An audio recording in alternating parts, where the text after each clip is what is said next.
بین الاقوامی ٹینکر مالکان کی تنظیم کے مطابق کشیدگی کے باعث آبنۂ ہرمز سے گزرنے والی بحری جہازوں کی تعداد میں نمایاں کمی واقع ہوئی ہے، جس کے بعد روزانہ گزرنے والے جہازوں کی مجموعی تعداد 70 سے کم ہو کر تقریباً 30 رہ گئی ہے۔ بین الاقوامی بحری تنظیم نے خبردار کیا کہ آبنۂ ہرمز کے اطراف اس بدلتی صورتحال کے باعث مختلف تجارتی جہازوں پر سوار عملے کے 6000 ارکان پھنس کر رہ گئے ہیں۔ اس بحران کی وجہ سے عالمی مارکیٹ میں خام تیل کی قیمتوں میں شدید اتار چڑھاؤ دیکھا جا رہا ہے، جس کے بعد برطانوی خام تیل کی قیمت $76 اور امریکی خام تیل کی قیمت $71.80 فی بیرل ہو گئی ہے۔ ایران پر امریکی فضائی حملوں کے فوراً بعد اسرائیل کے بھی جنوبی لبنان میں ڈرون حملے۔ دہشت گرد صہیونی فوج کے حملوں میں مزید 2 افراد شہید ہو گئے۔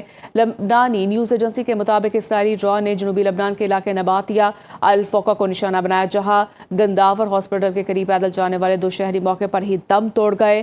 حملے کے فوراً بعد امدادی ٹیموں نے جائے وقوع پر پہنچ کر شہداء کو ہسپتال منتقل کیا۔ اسرائیل اور لبنان کے درمیان براہ راست مذاکرات کا 6واں دور اگلے ہفتے روم میں ہوگا۔ لبنان نے مذاکرات میں شرکت کو اسرائیل کے جنوبی لبنان سے جزوی انخلاء سے مشروط کر دیا۔ روسی وزیر خارجہ سرگئی لاروف نے امریکہ اور ایران کے درمیان کشیدگی کے منصفانہ حل پر زور دیتے ہوئے کہا کہ کسی بھی ممکنہ معاہدے میں پڑوسی اور دیگر متعلقہ فریقین کے مفادات کا بھی خیال رکھنا چاہیے، کیونکہ اس تنازع سے عالمی معیشت متاثر ہو رہی ہے۔ انہوں نے واضح کیا کہ آبنۂ ہرمز اور خلیج فارس کی صورتحال پر روس اور ایران کا موقف مشترک ہے اور خطے میں امن کے لیے مسئلے کا فوری اور پائیدار حل تلاش کرنا ناگزیر ہے۔ امریکی اخبار وال اسٹریٹ جرنل نے دعویٰ کیا کہ اسرائیل نے امریکہ کو نئی انٹیلیجنس معلومات فراہم کی ہے، جس کے مطابق ایران نے نو منتخب صدر ڈونلڈ ٹرمپ کو قتل کرنے کا ایک نیا منصوبہ تیار کیا ہے۔ ذرائع کا کہنا ہے کہ ان معلومات کی تصدیق کی صورت میں واشنگٹن اور تہران کے درمیان کشیدگی شدید ترین ہو سکتی ہے۔ دوسری جانب ڈونلڈ ٹرمپ نے بھی صحافیوں سے گفتگو میں تصدیق کی ہے کہ وہ ایران کی ہٹ لسٹ پر ہیں، تاہم اب تک خوش قسمت رہے ہیں۔ واشنگٹن میں اسرائیلی سفارت خانے اور اقوام متحدہ میں ایرانی مشن نے فی الحال اس رپورٹ پر تبصرہ کرنے سے گریز کیا ہے۔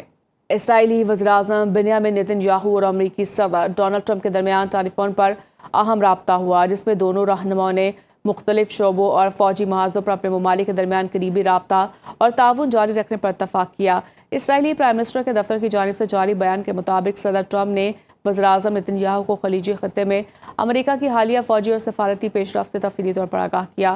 بیان میں مزید کہا گیا کہ اسرائیلی پرائم منسٹر نے ترک صدر رجب طیب اردوان اور ان کی ساتھیوں کی جانب سے اسرائیل کے وجود کے خلاف دیے گئے حالیہ بیانات کو انتہائی سنگین قرار دیا۔ اس موقع پر نیتن یاہو نے اس بات پر بھی شدید زور دیا کہ خطے کی موجودہ صورتحال میں اسرائیل کی سرحدوں کے ساتھ سیکیورٹی زون برقرار رکھنا ان کے ملک کی سلامتی کے لیے انتہائی ضروری ہے۔